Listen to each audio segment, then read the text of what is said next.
При затяжном кашле, когда другие средства не оказывают должного воздействия на организм, инжир с молоком поможет вам справиться с болезнью и поднимет иммунитет.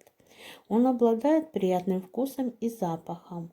Отвар из плодов используется как отхаркивающее, противовирусное, жаропонижающее средство.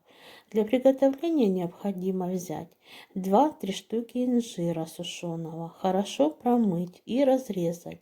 Возьмите 1 стакан молока и вылейте в кастрюлю и добавьте туда инжир. Закипятите и томите на маленьком огне 30 минут под закрытой крышкой. Снимите с огня и заверните в теплое одеяло. Настаивайте не менее 2 часов. Готовое средство выпивайте по полстакана 3-4 раза в день перед едой. Курс лечения от 1 недели.